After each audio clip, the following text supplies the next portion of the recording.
41장 10절에서 13절까지의 말씀입니다. 이사야 41장 구약성경 1016쪽 15쪽 요쯤에 있을 겁니다.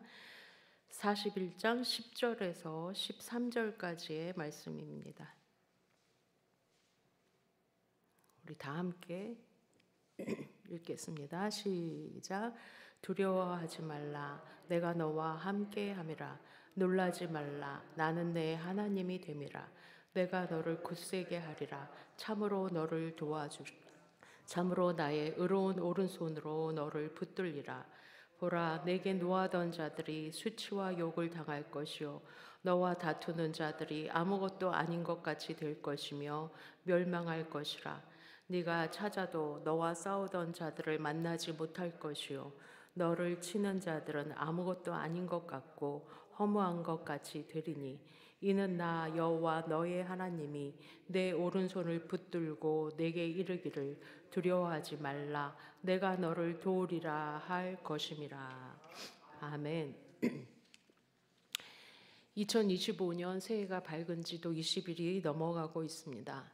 우리가 새로운 것을 대할 때에 우리의 마음속에는 기대와 설렘과 동시에 또 올 한 해를 무탈하게 잘 보낼 수 있을까 하는 불안한 마음도 들기도 합니다. 더군다나 요즘 나라의 정세가 어지럽다 보니까 이번 연말과 새해는 도대체 어떻게 지나갔는지 연해들처럼 차분하게 한 해를 돌아보면서 감사한 것도 나누고 아쉬운 것도 돌이켜보고 정리하는 시간도 제대로 갖지 못한 것 같습니다. 또 새해를 맞이하긴 했는데 한 해를 계획하면서 기다리는 여유조차 갖지 못했던 것이 요즘 우리 모두의 생활인 것 같습니다. 그러다 보니까 제발 올 한 해 사고만 없이 지나기만 해도 좋겠다, 무탈하기만 하면 좋겠다, 이런 기원을 가져보게도 됩니다. 상황은 좀 다르지만 저희가 요즘 묵상하고 있는 여호수아서에서 여호수아 역시 비슷한 심정이 갖고 있었습니다. 과연 내가 모세가 그 큰 능력으로 백성들을 여기까지 인도했던 것처럼 백성들을 무사히 가나안까지 이끌고 갈 수 있을 것인가? 당장 눈앞에 출렁이는 요단강도 건너가야 하고 또 가나안 땅의 여러 족속들과 그 견고한 성들을 정복해야 되는데 과연 내가 주신 사명을 감당할 수 있을까라는 두려운 마음도 함께 있었을 것입니다. 하지만 여호수아의 이런 마음을 너무나 잘 알고 계셨던 분이 바로 하나님이셨습니다. 그래서 그를 세우기 전에 모세가 죽은 후에 먼저 말씀해 주십니다. 강하고 담대하여라. 내가 모세와 함께 했던 것처럼 너와도 함께 할 것이다. 두려워하지 말고 용기를 내어라. 거듭거듭 반복해 주셨습니다. 하나님은 지금 우리 개인들의 각각의 사정들과 또 가정들마다의 기도 제목들, 그리고 현재 우리나라의 상황과 형편을 그 누구보다도 잘 알고 계십니다. 연말이 되면은 지난 모든 것이 주의 은혜였습니다 라고 우리가 매번 고백을 합니다.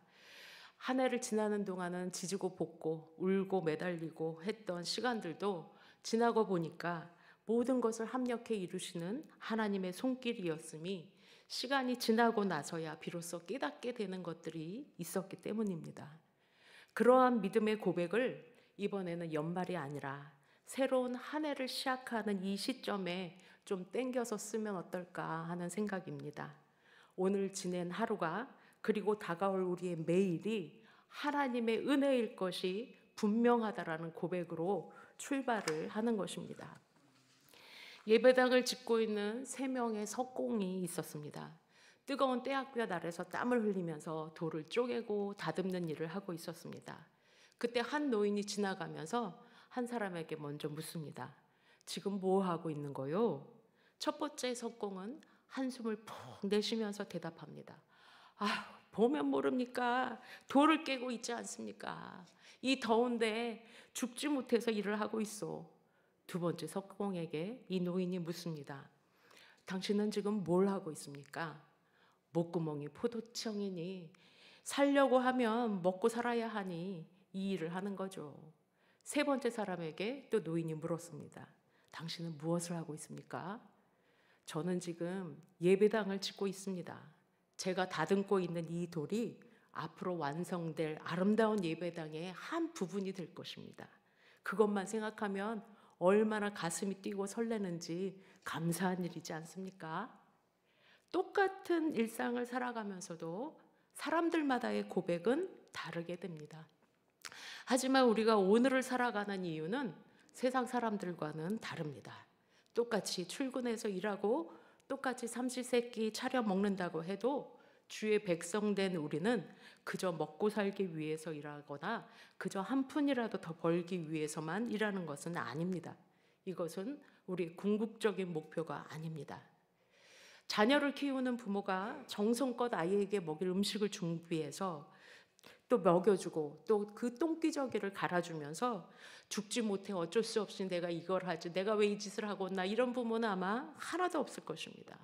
비록 몸은 고돼도 그 무엇과도 바꿀 수 없는 한 생명이 오늘 나의 수고로움으로 말미암아 무럭무럭 성장하는 것을 볼 때에 그것만으로도 마음에 큰 기쁨이 넘쳐서 그 모든 시름을 잊어버리게 되는 것입니다. 양육이란 것이 고귀한 것이듯이 우리에게 은혜로 주신 이 하루를 살아내는 일이라는 것은 하나님 앞에 고귀한 행위가 되는 것입니다. 지금 당장 눈에 보이는 현실은 돌을 다듬는 도구들의 시끄러운 소음 소리도, 또 거기서 일어나는 뿌연 먼지 속에서 앞을 가늠하기도 힘들고 숨쉬는 것조차 갑갑한 상황이라고 해도 참 그렇지, 내가 지금 성전을 짓고 있지 라는 것을 잊지만 않는다고 하면, 그 일을 하고 있는 이유를 분명히 기억한다고 하면 버거운 하루조차도 넉넉하게 감당하게 될 것입니다. 아직은 울퉁불퉁하고 그래서 여기저기 쪼아내야 되고 다듬어 가야 하는 돌조각 하나에 불과하다고 해도 인내와 믿음으로 주신 사명을 지속해 나간다면 결국 아름다운 성전을 우리는 완성하게 될 것입니다. 해가 바뀌고 달이 바뀌고 매일 해가 뜨는 것이 그저 단약 하나 한 장 넘기는 것에 불과하거나 숫자 하나 바뀌는 것이 아니라 오늘 우리에게 주시고자 하는 만나가 있고 오늘 우리를 향한 섭리가 있기 때문에 우리를 향한 그 하나님의 선하신 계획을 이루어갈 수가 있게 되는 것입니다. 모든 일이 형통하지만은 않을 것입니다. 모든 것이 내 마음에 쏙 들지도 않을 것입니다. 모든 일이 내 계획과 나의 의도대로만 흘러가지도 않을 것입니다.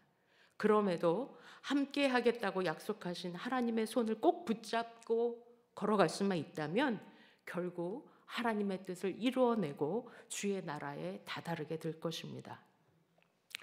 1950년, 60년대에 미국에서는 흑인과 백인의 인종차별이 굉장히 심했습니다. 그래서 버스를 탄 한 흑인 여성이 백인만 앉을 수 있게 정해져 있었던 그 자리에 앉았다가 폭행을 당해서 체포되는 사건이 있었습니다. 이 사건을 계기로 해서 흑인의 인권운동이 시작됩니다. 이 당시에 몽고메리주에서 그 운동을 앞장서서 이끌었던 마틴 루터킹 목사님은 그 비폭력 시위 방법의 하나로 버스를 타지 않고 걸어 다니는 운동을 시작했습니다. 이 운동을 통해서 흑인에 대한 차별과 억압에 항의하는 의사를 표시했습니다. 그리고 이후에는 1963년에 20만 명 이상이 모여서 미국 역사상 가장 큰 규모의 인권 집회가 링컨 기념비 앞에서 열렸는데 그때 수많은 사람들이 그곳까지 함께 걸어갔었습니다. 그 워싱턴 행진이라는 것이 역사에 기록되어 있습니다. 이 킹 목사님은 인권운동을 시작하면서 수시로 살해의 협박과 목숨의 위협 앞에 놓여 있었고 실제로 칼에 찔려서 목숨이 위태로운 순간까지도 지낼 수밖에 없는 그런 상황에 있었습니다. 그럼에도 이 킹 목사는 고백하기를 나는 이 운동을 해갈 때에 하나님이 함께 하시는 것을 확신할 수 있었다라는 고백을 했습니다. 그때 많은 사람들과 함께 행진할 때 부른 노래가 있었는데 여러분도 잘 아실 것입니다. We shall overcome이라는 노래입니다. 우린 승리하리. 우린 승리하리. 우린 승리하리. 그날에 참마음으로 나는 믿네. 우린 승리하리라.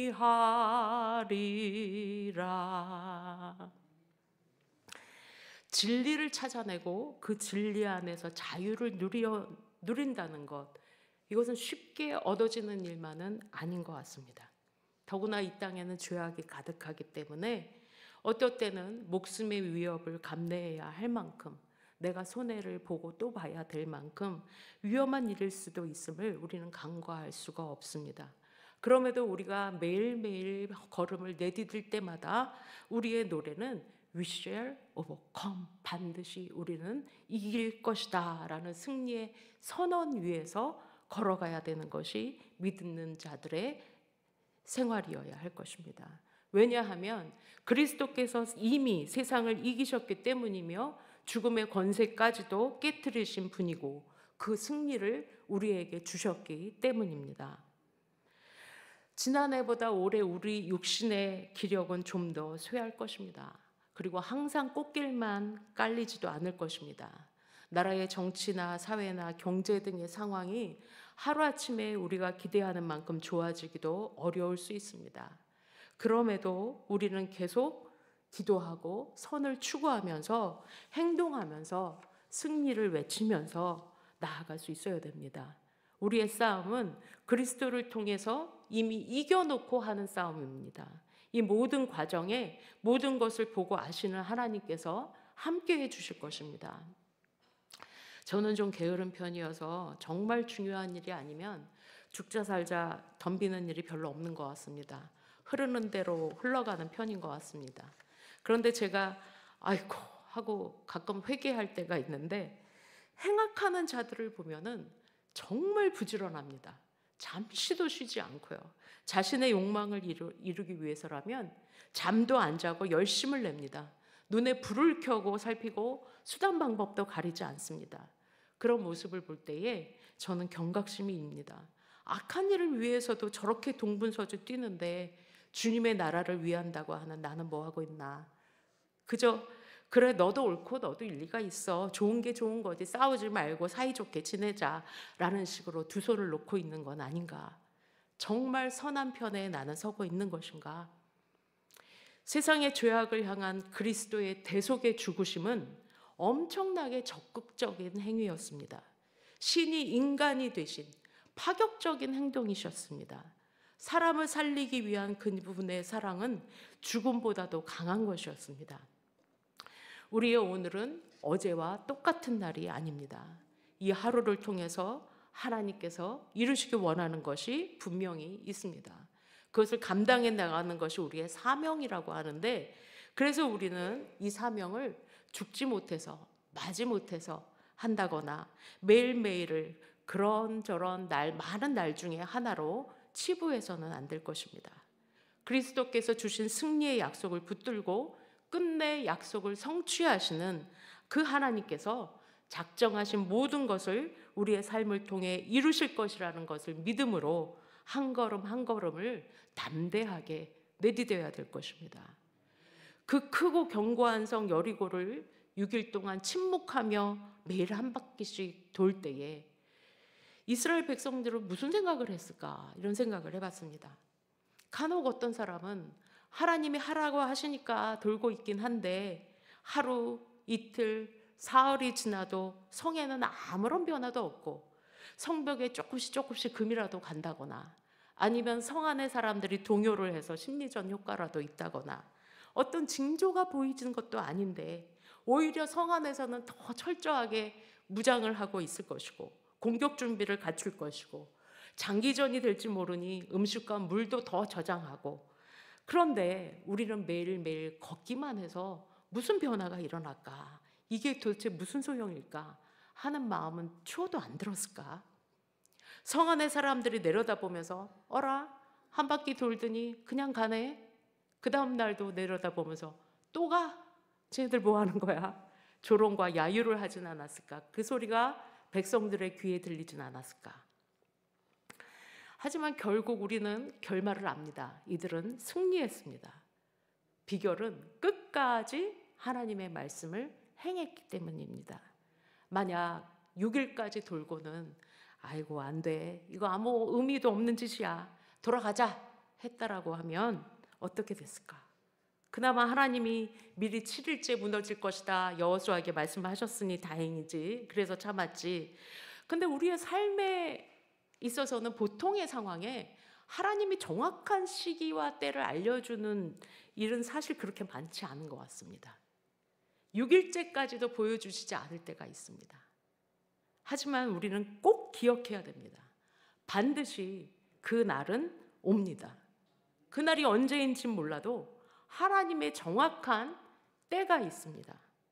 그때가 되면 하나님이 분명히 당신의 뜻을 이루어 주실 것입니다. 또 때가 되면 주님께서 다시 오실 터인데 그 날이 끝까지 주를 따르는 자들에게는 구원과 영광의 날이 될 것이지만 주님을 부인하고 행악하는 자들에게는 심판의 날이 될 것입니다. 우리가 결국 승리할 것이라는 이 말은 세상에서 흔히 잘 될 거야, 걱정하지 마, 넌 잘 될 거야 라고 하는 막연하고 근거 없는 메시지가 아닙니다. 스톡데일 패러도스라는 말이 있습니다.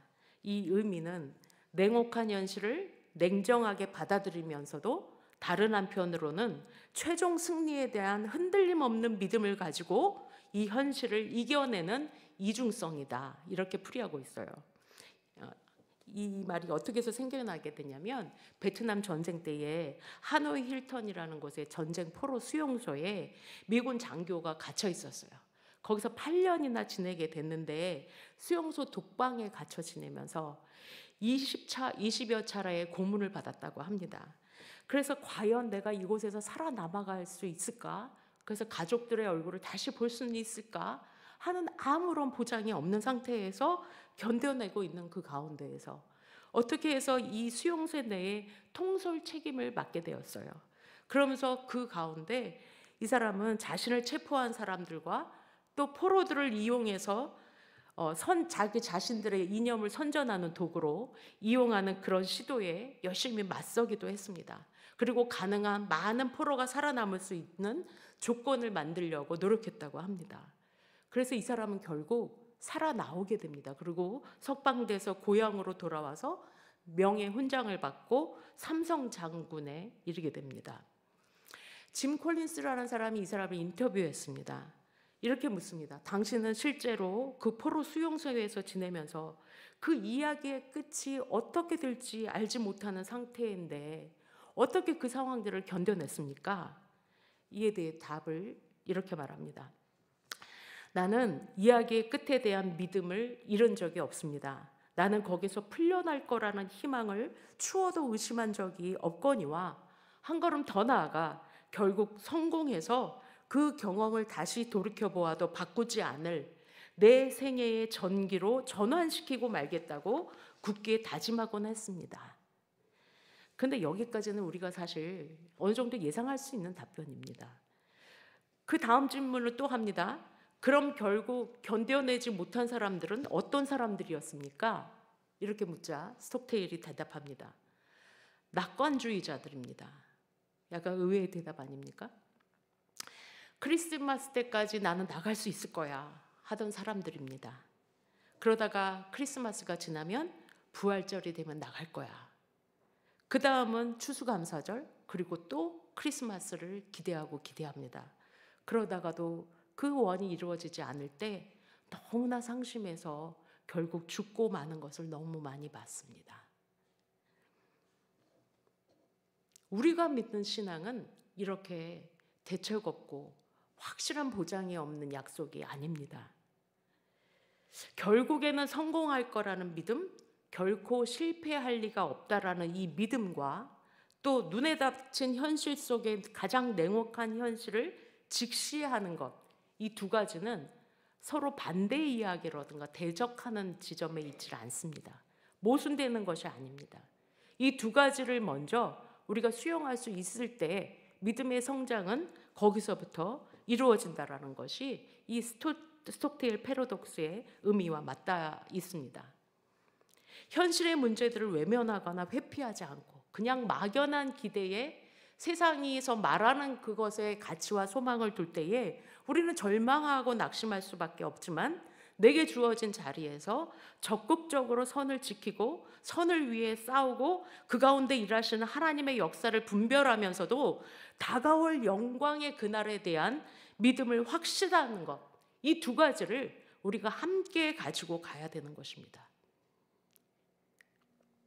여리고와 같은 가나안의 성과 땅들을 정복해 나갈 때에 믿습니다 라고 그냥 앉아만 있었다고 하면, 또 성주의를 매일 도는 말씀의 실천, 적극적으로 전투에 임하는 그 액션이 없었다고 하면 하나님의 약속이 있었던들 그 선물을 받아들이지 못했을 것 같습니다.